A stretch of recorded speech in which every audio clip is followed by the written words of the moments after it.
Hello, my fellow handicappers. This is Weekend Handicapper from weekendhandicapper.com. In this video, we're going to provide picks and analysis for the 2019 Remsen race at Aqueduct for 2-year-olds.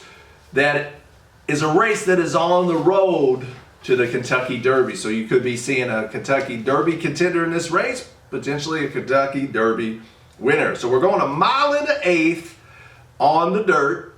It's going to be in New York in December, so you know it's going to be cold, and the weather forecast is in the 20s, partly cloudy, so it's going to be a cold one out there. So it's going to be interesting how that track plays. Does it speed up because it's so cold, or does it provide closers an opportunity? We'll see. But again, this is one of those races that's on the road to the Kentucky Derby that you could be seeing a horse in here that might be in the starting gate at the 2020 Kentucky Derby.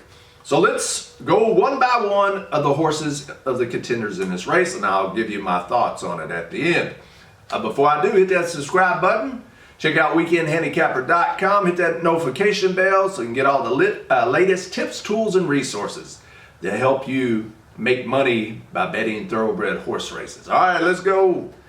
Number one, Chase Tracker. Todd Pletcher and Javier Castellano, good combination. The inside post might be advantageous. It's been third at Aqueduct before, so it's raced over today's track. I think the track's probably going to play more to the inside, or at least positions outside. Maybe not the outside horses have a good chance if you're playing post positions. Early speed, kind of presser kind of styles might be what you want to look for. So, if that track profile holds up, then number one, Chase Tracker is certainly a contender with those connections, and it's raced at Aqueduct before. Number two, Forza Dioro. Junior Alvarado's riding good. That's the jockey. It's competitive in every race, and again, the inside post might be where to look for the winner of the 2019 Remsen. Number three, Cleon Jones. It's coming off a layoff, so that might be a negative. It's a nice closer, but this, to me, this race is devoid. You don't have much early speed here. Everybody's just, so far, is showing the propensity to kind of hang back in the races. So Cleon Jones is one of those. Englehart, the trainer, is good with 2-year-olds, so that's a positive.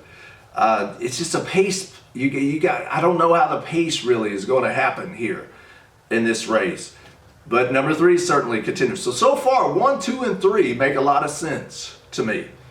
Number four, Ajaweed, I believe is how you call it. Ajaweed. I'm sorry if I mispronounce these names. Again, I said this in videos before. I just go by the numbers. I know some people are hung up on names. I could care less about the names. I'll probably, if they're good enough, I'll learn them eventually. But I'm more all about what's on paper, what I see on the track, and their numbers more than I am with their names. Karen McLaughlin, Joel Rosario, they team up, so that's good. Another horse coming off a layoff, maybe a well-deserved 2-month layoff. Good connections, but it might be a little risky bet coming off that layoff, so I'll probably pass on number four. Number five, Informative. This horse has been racing at Laurel and Parks in Pennsylvania, stretching out to a route distance. It hasn't raced a route yet. I think that horse has too many unknowns, so I will pass on number five, Informative. Number six, Shotsky. This horse was scheduled, or at least in the past performances, scheduled to race at Churchill Downs last weekend in the Jockey Club race. It scratched, probably in favor of this race. Now this horse might have early speed or towards the front of the pack, so to me that's probably where you want to be. So to me that's a good angle. One of the only horses that is kind of near the lead, so I think it could be a contender on that factor alone. And why did they I mean, who knows why stuff happens, but as a handicapper, I'm thinking, all right, you got out of the Jockey Club race at Churchill, and 1 week later you entered into this Remsen race at Aqueduct. Maybe the trainer and the connections thought this was a better fit for this horse. To me, that might be reading between the lines and saying something. At the right price, this is definitely a contender. Number 6, Shotsky. Number 7, Prince James, early speed horse. So we have an early speed horse, but I think its figures might not be that strong enough to go out to the early lead and at least stay there. It might be in over its head with this field. But at the right price, if you think this horse can get out to a lone lead, which it might in this field, if everybody runs to the running style, then at the right price, that might be a worthy bet and worth the gamble. So number 7, Prince James, I think is overmatched, really. But if you just from a pace, running style standpoint, angle alone at the right price, I wouldn't hate you, wouldn't be mad at you for putting a couple bucks on number 7, Prince James. Number 8, Alpha 66. Another Todd Pletcher horse with one of his favorite jockeys, John Velasquez. We all know they team up and do really well. Sometimes they're overbet, probably most times they're overbet, just on those connections.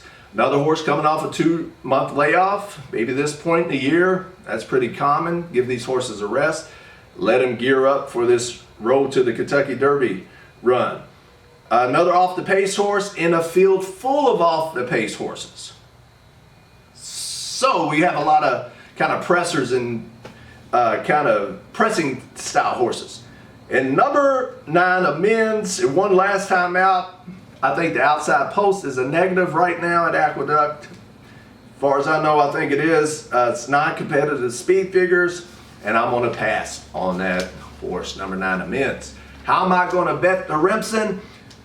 One thing to keep in mind is I don't think there's much early speed here. I think the track might play to early speed. So that's going to be an angle to kind of look for. I think the inside horses have an advantage, even though some of those don't have early speed. But I think when it's all said and done, my money's probably going to go on number 1, Chase Tracker, because the inside post, the connections, looks like a quality horse. And number 6, Shotsky, for that whole scratching out of the Jockey Club, electing to race in this race, and one of the few early or near the lead horses. So number 1, I'm going to put a win bet on number 1 and number 6. So number 1, Chase Tracker, number 6, Shotsky. And then if you want to get fancy, getting into the exotics, some good exacta combinations. As I always say, I got to look at the payouts before I can promise you I'm going to bet any of these exactas. But I'm going to look at the following combination: the 1 and 6 over the 1, 3, 6. Or excuse me, 1, 2, 3, 6, 7. So number 1 and number 6 in the first position, and I'm going to put underneath the 1, 2, 3, 6, and 7. If that 7 gets out to the early lead but gets gunned down by the number 1 or 6, that's probably going to pay pretty good. Same way with any of the number 2 horse, number 3 horse might be coming late, but I think my number 1 Chase Tracker and number 6 Shotsky might be the winners, and hopefully I could get a price underneath with maybe the 2, the 3, or the 7.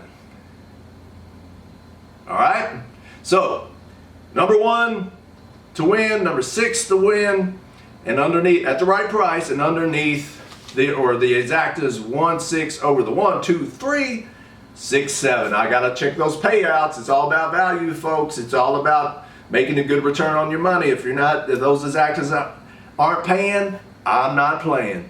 All right, so until next time, happy handicapping, smart wagering. I want to hear who you like in the 2019 Remsen at Aqueduct. Make sure you leave a comment, like this video, hit that subscribe button, hit that notification bell.